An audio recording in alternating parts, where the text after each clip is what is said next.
The world is filled with tales of strange creatures that share this world with us. Myths, legends, tall tales, and urban legends. Stories told around a campfire at night to a disbelieving audience.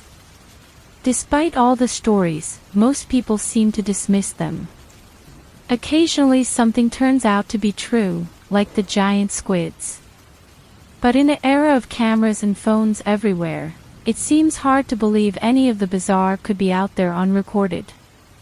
Maybe in the depths of the ocean or the most isolated spots in the Amazon. But not around civilization. Not in the places humans call home.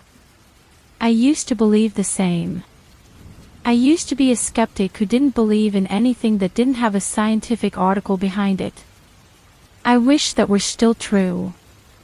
Because ever since I found out about what really exists out there, I haven't had a night of good sleep. Let me explain. I'm not putting my name out there, but you can call me Robin for convenience, and I was born in a small town 22 years ago. I won't say what it's called or where it is. It's not my place to give away the information of others. Suffice to say it was an ordinary town surrounded by thick forests, endless meadows, and giant farms hosting God knows how many cows. My childhood was dull and uneventful. I got a normal family with my 2 siblings and a small neighborhood with just enough kids to have play dates with. I didn't have many friends, and my relationships with my siblings were strained, but I wasn't lonely much. After high school I went to a big city university, got a degree in something I'll probably never use, and made my parents proud. My parents had messaged me less and less over my 4 years at college, and the last 2 years they got me an apartment that I stayed in over the summers as well. Any time we got together those last 2 years they came to me. I didn't think much of it. I was never the most observant when it came to people. It was when I decided to go home this summer after my degree that they panicked. They didn't ban me from coming home, but they hinted I should stay away. I came anyway. It hurt that it seemed they didn't want me at home. Now I know they were protecting me. That's when it all started. The first thing I noticed was the emptiness. My hometown was never the liveliest place, and it had its fair share of poverty, but the people there were happy for the most part. Kids hanged out, adults went to the bar, and people enjoyed their honest work. It was dull to me, but to those who liked the quiet life it was a lovely place. You could always see people walking around what passed for the downtown, and the hot spots for getting together usually had people there. None of that was the case now. Everywhere was all but deserted. Employees that used to wave hello stayed inside. The hangouts were empty, and even the bar only had a small handful of drunks. From the moment I crossed the county line to when I pulled into the driveway the number of people I saw not working could be counted on one hand, even though it was a Saturday afternoon. I found it a bit odd, but I was focused on getting home. As I parked in my driveway, I noticed the second odd thing. Most of the neighborhood had overgrown grass. The once neat lawns were filled with weeds, and some of the dry grass was reaching the height of my knees. That got me suspicious, it being a sacred American tradition to keep your front lawns as neat and green as possible. I looked past it in my excitement to get home. I knocked on my door. I heard footsteps and then I saw my mother look through the bedroom window next to the entrance hallway, peeking at me. That was the third odd thing. As long I have lived at my home my parents have never checked who was at the door before opening it. Around here, only a few paranoid people did. That did get my nervous attention. Had something happened? A burglary, perhaps? Whatever the reason, she gave a look of what almost seemed like fear before closing the blinds and walking to the front hallway. The door unlocked and opened. My parents were both standing there, and for a moment I saw sadness on their faces. Then they both hugged me and my problems were forgotten. I won't bore you with the details, but suffice to say the next few hours were what you'd expect from a family reunion. Lots of catching up and tearful hugs and a happy dinner, when we weren't busy getting my things in order. The whole time my parents seemed somewhat subdued, but when I asked them what was wrong, they insisted everything was fine. I didn't believe them, but I didn't push it. Nothing interesting happened until after dark when my parents and siblings went to sleep and I stayed up in my room for a couple of hours reading a book. It started with a light. A bright white speck appeared in my window, casting a glare through that disturbed me while reading with only my nightstand light on. After a couple of minutes of the irritation, I got up to close the blinds in my room. That's when I saw the light outside the window. It was in the distance just above my backyard, and I couldn't make out what it was. All I could tell was that it was all but blinding when I looked directly at it. I made to close the blinds, but before I fully closed then I saw the light get bigger. No, not bigger. Closer. It must have been in the neighbor's large cattle farm to the back of our neighborhood, and it was slowly approaching. As it did, the light began to change color, flickering from white to blue to yellow and then back again. And it became to dance, the ball twisting from side to side and floating in circles. I should have closed the blinds and been done with it. But I couldn't. I was mesmerized. I lost all thought as I spaced out, seeing double as the light danced differently in each eye. I started to hear a whispered chanting, too soft to make out the words. There were at least 2 voices, maybe 3. Their voices were harsh, growling like the wind. As the light got bigger, the voices got louder, until their chant was also being screamed in my ears. But they never changed from a whisper, and no matter how close it got I couldn't understand anything they said. The lights blinded my entire field of sight, the chant thundered into my ears. I saw nothing else, heard nothing else. It became everything. Then I blacked out and remembered nothing. The next moment I was conscious, I was alone in a meadow with flowers and grass up to my waist. I felt rather than saw that, because it was near midnight in the middle of nowhere with only the moon and stars to illuminate the earth.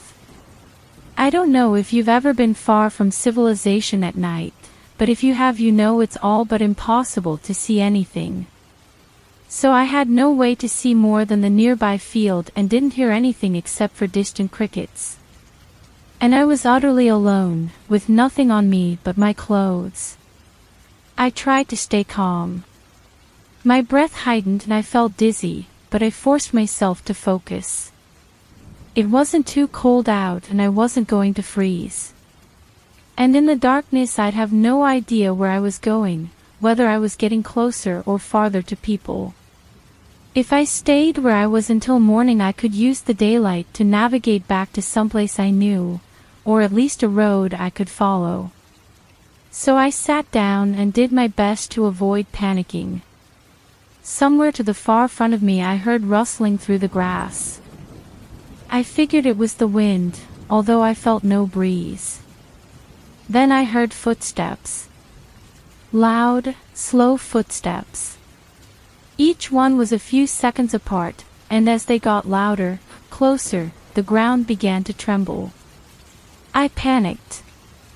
I got up and ran to my back, not caring where I might arrive but only concerned with escaping whatever was causing those footsteps.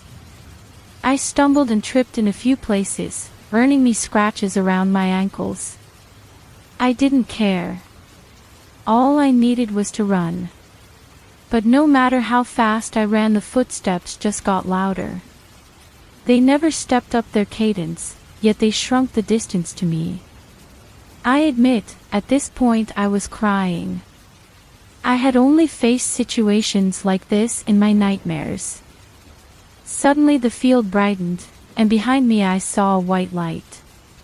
It didn't move or change colors, but somehow I could tell it was the same light from my bedroom window.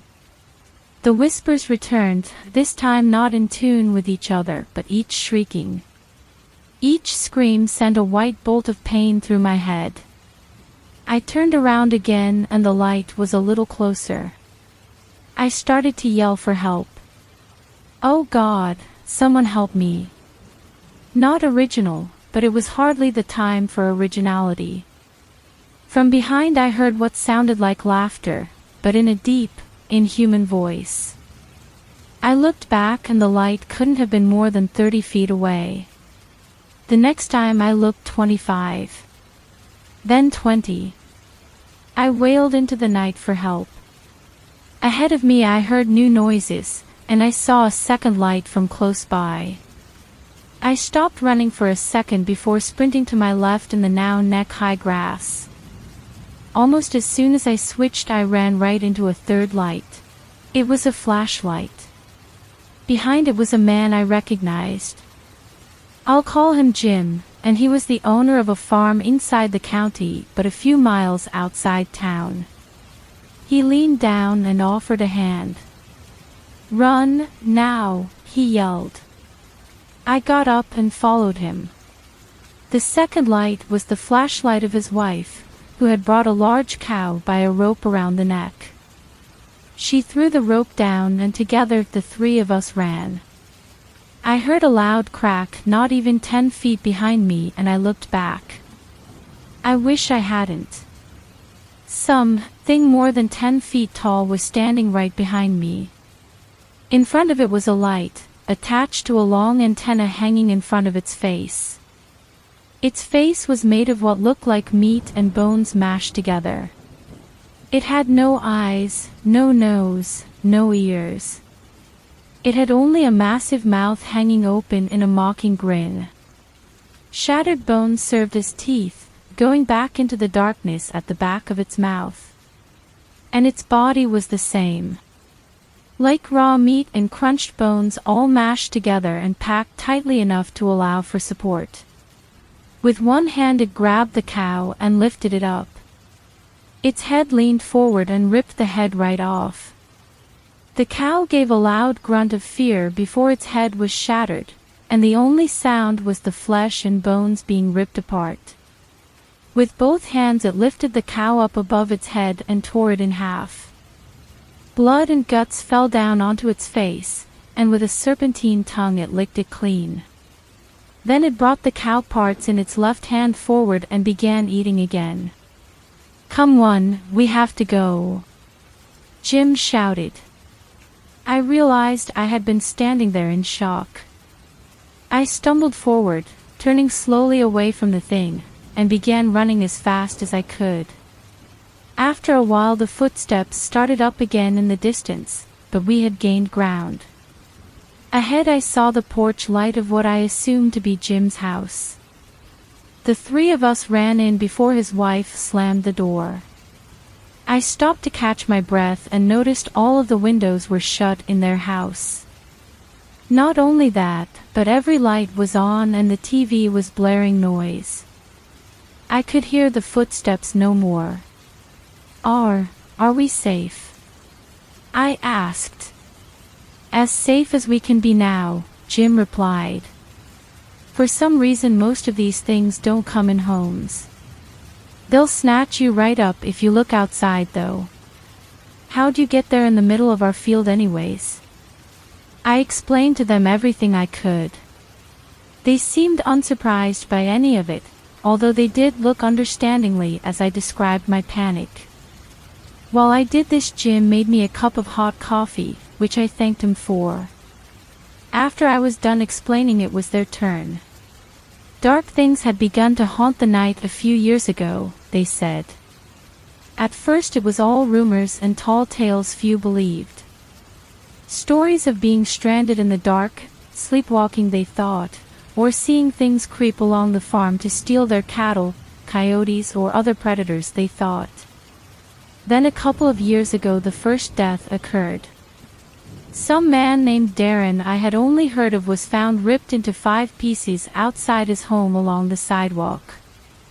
The concrete was cracked next to him. People thought a serial killer was on the loose, but over the next few weeks disappearances and murdered corpses appeared all over the county. More people reported seeing things outside in the night. And slowly but surely, people realized the night was haunted. Now nobody went outside when it seemed dark. People rarely went out in the day other than for necessities either, after a couple of children disappeared in broad daylight. People tried to get the word out, but nothing worked. No cameras or phones worked near anything odd, and any online mentions were quickly deleted or lost to the depths of the internet. The people of my home county were isolated, scared, and dying. And now I was living with them. That morning Jim drove me to my parents' house, who had already called the police. Everything got under control, and I calmed down once I reached family in the daytime. But it hasn't stopped the nightmares. Ever since I got back these past months things have been horrifying. I even tried to move back to my apartment first before finding out my landlord was evicting me. I'm searching for a new home, but who knows when that will work out. In the meantime I've done odd jobs around town and asked more questions. Whatever was out there, and I heard a lot of ideas terrified me, but it also intrigued me. God forbid I be interested in something normal. I think I know what these things are. They are the creatures of legends, of myths and urban legends and spiritual traditions long since lost. The things that make us feel weak and alone. The things that remind us we are not in control. I think they are coming back. Or maybe they never left and were just hiding or living elsewhere. But they were back in my home now, and everyone I loved was in danger. I don't know if anything is happening where you live. Maybe we're alone in this, maybe we aren't. But if you're luckier than us, just remember this: the next you go somewhere alone in the dark, we are not alone anymore.